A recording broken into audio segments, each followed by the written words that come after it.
নমস্কার বন্ধুরা, সুজাতা কিচেনে আপনাদের সকলকে স্বাগত। আজকে দেখতে পাচ্ছেন আজ একটা মুগ ডালের রেসিপি নিয়ে এসেছি। আর এই মুগ ডাল রান্নাটা একটু অন্য ধরনের। শুধু যে মুগ ডাল রান্না বা সবজি দিয়ে মুগ ডাল, সবজি আছে, কিন্তু আজকে যে মুগ ডাল রান্নাটা করছি সম্পূর্ণ নিরামিষ, আদা রসুন পেঁয়াজ ছাড়া। এটা আলু আর পটল দিয়ে মুগ ডালটা রান্না করছি। গরম ভাতের সঙ্গে বা রুটি সঙ্গেও এই রেসিপিটা খুব ভালো লাগবে। প্রথমে আমি এখানে 200 গ্রাম মতো মুগ ডাল নিয়েছি। মুগ ডালটা শুকনো করার মধ্যে ভালো করে যতক্ষণ পর্যন্ত কালারটা লালচে কালার না আসছে ততক্ষণ পর্যন্ত আমি ভেজে নিচ্ছি। বেশ লালচে লালচে কালার চলে এসছে, সুন্দর গন্ধ বেরোচ্ছে, তখন আমি মুগ ডালটার মধ্যে জল ঢেলে দিচ্ছি। মুগ ডালটাকে ভালো করে ধুয়ে নিয়েছি। ধুয়ে এবার পরিমাণ মতো জল দেবো। জল খুব একটা বেশি দেবো না, মুগ ডালটা হাফ সিদ্ধ হবে। দেখুন মুগ ডালটা হাফ সিদ্ধ হয়ে গেছে। 50% আমরা মুগ ডালটাকে সিদ্ধ করব। এবার আমি একটা কড়াইয়ের মধ্যে তেল দিয়ে দিচ্ছি। সর্ষের তেলেই পুরো রান্নাটা করছি আজকে। তেলের মধ্যে আমি দিয়ে দিচ্ছি একখানা আলু দিয়েছি, একটু বড় বড় ডুমো ডুমো করে।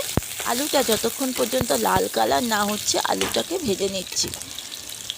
ডালের এই রেসিপিটা আমি এই রেসিপিটা নিরামিষ দিনেই রান্না করি বেশিরভাগ সময়। আপনারা এই পটলের রেসিপিটা রান্না করে দেখবেন আলু পটল দিয়ে, কিন্তু মুগ ডালটা দুর্দান্ত লাগে খেতে।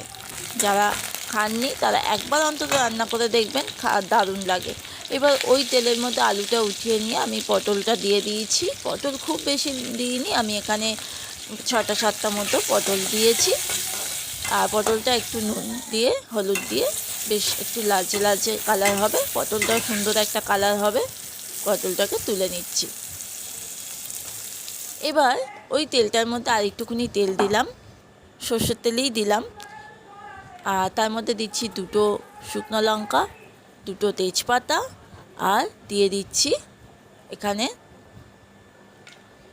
গোটা গরম মশলা, মধ্যে দারচিনি, লবঙ্গ আর একটুখানি জিরে ফোড়ন দিয়ে দিচ্ছি। ফোড়নটা যতক্ষণ পর্যন্ত ফোড়নের কালারটা চেঞ্জ না হবে একটুখানি তেলের ওপর নেড়ে নিচ্ছি। গ্যাসের ফ্লেমটা অবশ্যই মিডিয়াম টু লো ফ্লেমে রাখবেন এই সময়। এবার এর মধ্যে দিয়ে দিচ্ছি একটা ছোটো সাইজের টমেটো কুচানো। এবার টমেটো কুচানোটার মধ্যে দিয়ে দিচ্ছি আমি হাফ চামচ মতো আদা থেঁতো করা। আমি এখানে দিয়েছি কিন্তু আদা থেঁতো করা।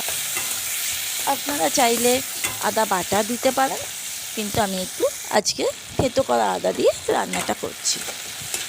এবার সমস্ত উপকরণগুলো ভালো করে তেলের উপর একটু নাড়াচাড়া করে নিচ্ছি। এবার আমি দিয়ে দিলাম পরিমাণ মতন লবণ, যেহেতু আর দিয়ে দিচ্ছি হলুদ, দিয়েছি হাফ চামচ।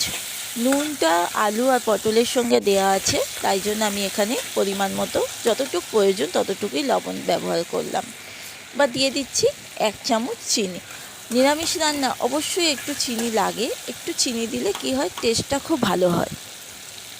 এবার সমস্ত উপকরণগুলো যে নাড়া হয়ে গেছে তখন আমি দিয়ে দিয়েছি ভেজে রাখা আলু আর পটলগুলোকে। ভেজে রাখা আলু আর পটলগুলো দিয়ে সুন্দরভাবে নাড়াচাড়া করছি। বেশ একটু কষিয়ে নেব। কষিয়ে নেওয়ার পর আমি দেখুন কষাতে কষাতে বেশ সুন্দর তেল ছেড়ে দেবে, সেরকমভাবে একটু কষিয়ে নিয়ে আর যে সিদ্ধ করা ডালটা আছে সেই সিদ্ধ করা 50% সিদ্ধ করেছিলাম। দেখুন ডালটা একদম গোটা গোটাই আছে ডালটা। এবার এই ডালটা দিয়ে একটু ভালো করে আর একটু কষিয়ে নেব সমস্ত উপকরণের সঙ্গে।